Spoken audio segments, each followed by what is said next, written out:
திமுகவிலிருந்து Constantine Ravindran இணைப்பில் இருக்கிறார். வணக்கம் திரு ரவீந்திரன், இணைப்பில் வந்தமைக்கு நன்றி. அதிமுக முன்னாள் அமைச்சர் கடம்பூர் ராஜு பல்வேறு கருத்துக்களை முன்வைத்திருக்கிறார். அதில் ஒன்றாக பார்க்கப்படுவது திமுக தமிழகத்தில் வளர பாஜக தான் காரணம் என்றும் அவர் பேசியிருக்கிறார். இதை நீங்க எப்படி பாக்குறீங்க? சில நேரங்களில் அதிமுக முன்னாள் அமைச்சர்கள் இப்படி கோமாளி கூத்துக்களை பேசுவது வழக்கம். அதை நமது ஊடகம் போன்ற உயர்ந்த ஊடகங்கள் எடுத்து விவாதிக்க வேண்டுமா? இதை சிரித்து புறந்தள்ளி விட்டு போவதை விட எங்கிருந்து அதிமுக வந்தது என்பது கூட ஜனார்த்தனத்திற்கு தெரியவில்லை என்று சொன்னால் அவர் எந்த நிலையில் இருக்கிறார், அவர் மனநிலையைத்தான் நாம் ஆராய வேண்டியிருக்கிறது. அதிமுக என்று எதற்காக பெயர் வைத்தீர்கள்? எங்கிருந்து நீங்கள் கிளம்பினீர்கள்? அதற்கு முன்னால் எத்தனை ஆண்டு காலம் திமுக ஆட்சியிலே இருந்திருக்கிறது?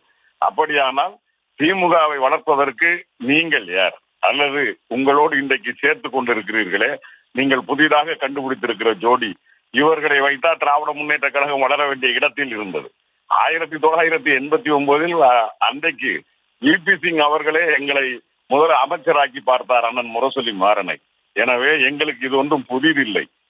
அவர் சொல்வதை போல ஜெயலலிதா அம்மையார் வரலாற்று பிழையை செய்தார் என்று சொல்லுகிறார் பாருங்கள். அவர் ஜெயலலிதா செய்த வரலாற்று பிழைகளிலே மிக முக்கியமான வரலாற்று பிழை ஜனார்த்தனம் போன்றவர்களை, இந்த கோமாளிகளை எல்லாம் அவர் அமைச்சராக்கி பார்த்ததுதான் அவர் செய்த வரலாற்று பிழையே தவிர, எங்களுக்கு தெரிந்து பாரதிய ஜனதா கட்சிக்கு விலாசம் என்பது தமிழ்நாட்டில் இன்றைக்கும் கிடையாது.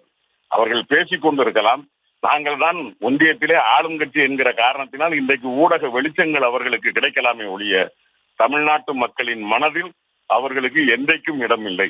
எனவே அடையாளம் காட்டப்பட வேண்டியவர்களை வைத்து ஒரு இயக்கம் ஆலமரமாக 75 ஆண்டு காலம் இருக்கிற ஒரு இயக்கத்தை நாம் பேசுகிறோமே என்கிற அடிப்படை ஒரு அரசியல் அறிவில்லாமல் பேசுகிறவர்களுக்கு நாம் என்ன சொல்ல முடியும்? திராவிட முன்னேற்ற கழகத்தை பொறுத்த வரைக்கும் அன்றைக்கும் சரி இன்றைக்கும் சரி, பேரறிஞர் அண்ணா இயக்கத்தை துவக்குகிற போது எந்த பெரியாரின் கொள்கைகளை கடைபிடித்தாரோ அதே பெரியாரின் கொள்கைகளில் தான் நாங்கள் இன்றைக்கு நடைபோட்டுக் கொண்டிருக்கிறோம்.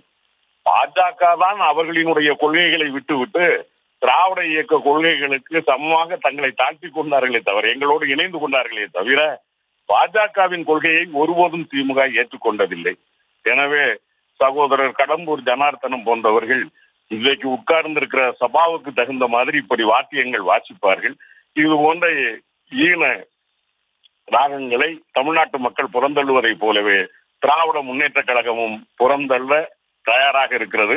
2026 இது போன்றவர்களுக்கு பாடம் நடத்துவதற்கு தமிழ்நாட்டு மக்களும் தயாராக இருக்கிறார்கள் என்பதுதான் கள யதார்த்தம்.